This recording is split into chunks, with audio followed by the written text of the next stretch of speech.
Duelo daw, duelo. Dahil ang duelo na ito, katulad sa paghahamon mo, akala mo, pangalawa ka sa Diyos eh, magsalita na. Hindi maganda yan. Kaya ayos-ayusin mo yung buhay mo. Kahit si, ano nga, hinahamon ka rin, yung isang vlogger, si... Hindi. Sino nga nag-hamon rin sa kanya? Yung sundalo rin? Epipanyo. Epipanyo Labrador. Hinahamon ka rin eh. Oh, pero ayaw mo naman kumasa. Ngayon, sa araw na ito, alauna hanggang alas 6, pumunta ka rito para magkilala ka namin. Ha? Ayos din? Ayos ba? Ayan na. Ay, panapasa. Kaya huwag kayong magsabi na kabago-bago lang ninyo dyan sa ganyan. 2016, lahat kami, pinuno namin ang Lolita nung meeting na abansi ng Pangulong Duterte. Lahat kami, Pangulong Duterte. Pero sa ginawa niya sa kay Pangulong Bongbong na sinasabi niya na bangag, adik, ay hindi maganda yan. Bakit? Dapat tumulong siya eh.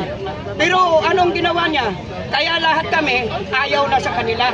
Bagsak kayo sa amin. Kasi mga dutae kayo lahat. Mga dutae kayo lahat. Oo. Wala kayong magawa. Bakit? Kasi kami pabor sa administrasyon. Kasi ang administrasyon, kaming lahat ay para sa pagpapaganda ng ating bansang Pilipinas. Pero kung kayo ang gumugulo rito, ay hindi na maganda. Ay, may katapat talaga kayo. Huwag kayong mag-alala. Mayroon kayong katapat. Kakaroon talaga ng katapat. Kaya mamaya ulit. Tandaan ninyo yan. Kasi ang Diyos hindi naman natutulog eh. Oo naman. Bukas ang Diyos sa lahat sa mga mabuting tao na may mabuting kalooban. Pero sa mga masasama, yan, katulad sinabi ni Sara. Anong sinabi ni Sara? Siya ang presidente ng impyerno. Ay, totoo naman talaga. Impyerno talaga presidente siya. Tapos sabihin ni Pangulong Digong, ay paano ako? Di busy lang si Digong, siya ang presidente. So, kanila, inyo lahat, basta masasama, inyo sa kupin nyo yan. Basta ang kabutihan, amin. Tingnan mo, namumula ang mga tao rito ngayon. Bakit? Kasi nararamdaman na namin ang pulang-pula na pagdating ng aming Panginoong Jesucristo. Yan ang maghahangong sa amin at yan ang nagbabantay sa ating mahal na Pangulong BBM. Amakin mo, hahamunin, papatayin ko yan. Ang Pangulo, huhukayin si Apulagay sa libingan naman. Subukan mo nga. Sige nga, subukan mo. Papunta ka pa lang doon eh. Hindi ka na makahambang na malayo. Tandaan nyo yan. Tandaan nyo yan, mga kapwa kong Pilipino. Kung kapwa Pilipino talaga kayo, dapat ipagtanggol natin ang ating bansang Pilipinas. Huwag sa China. Katulad yan, tinanatan na naman ang ating barko. Ano ang ginawa ng Amerika? Siyempre, tagapagtanggol natin yan. Kasama natin yan. Siyempre, hindi naman titingin-tingin yan. Siyempre, tagapagtanggol natin, kakampi natin yan. So, wala talaga kayong magawa. Marcos daw tayo, walang utang na loob. Ano? Wala daw utang na loob ang Marcos. Dahil siguro doon yung palibing. Sino nagsabi niyan? Eto. Sino yan? Ano yan? Mga DDS, mga Eduardo, walang utang na loob si Pangulong Bongbong Marcos. Bago nag-presidente si Digong, nasa Supreme Court na ang desisyon.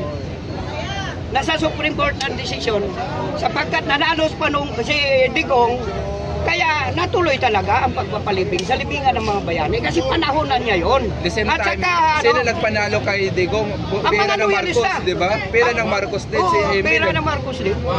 Kaya huwag kayong magmamalaki. Yung mga vlogger na mga Duterte, pumunta kayo rito ngayon.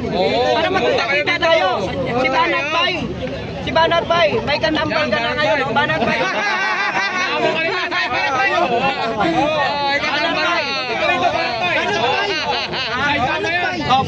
Panot. Kumikindam. Bayaran ka lang, Manong. Bayaran? Bayaran? Ito ang bayaran.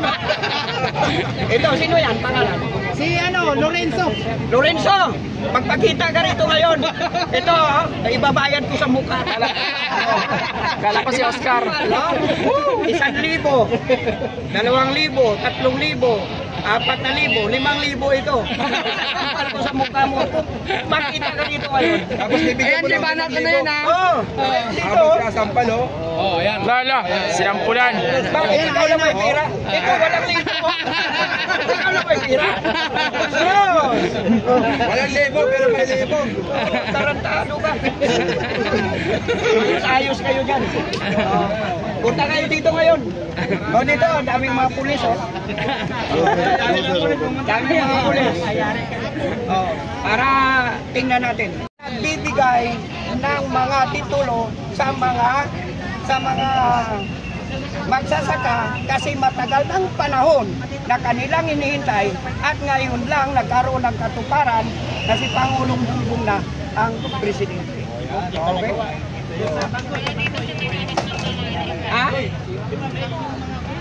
Ha? Tingnan mo, kung ikaw ay magsasaka, tarantado ka, ay binayaran ang utang mo.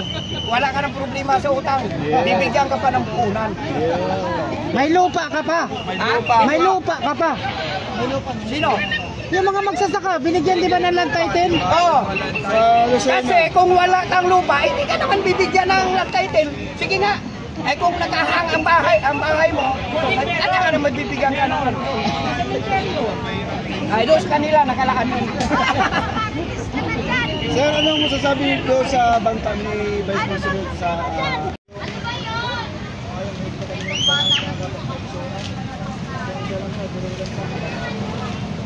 Dami, oh. Kaya nga dapat nga mga kababayan na magkaroon kayo ng invitation nyo bago kayo magsalita ng kung ano-ano.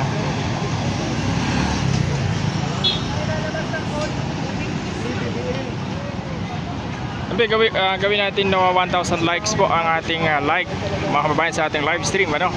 Gawin niyo po 1,000. Ayan, maraming salamat. Grabe.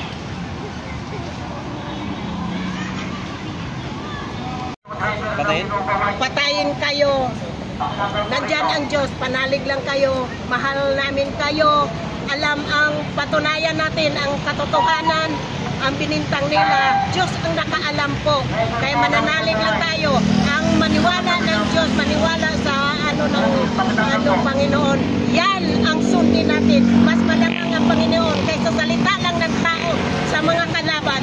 Kaya nga ang Panginoon ang may power sa atin lahat. Huwag kayong maniwala nga ang Diyos lang ang mag-support sa atin dito sa Pilipinas. Mabuhay ang Pilipinas, organisasyon ng BBM. Ang lahat ng mga supporter, panawagan ko sa inyo na magkaisa tayo, nga hindi totoo yung pinagbintang nila. Nandito kami, mga supporter, sa likod lang ninyo.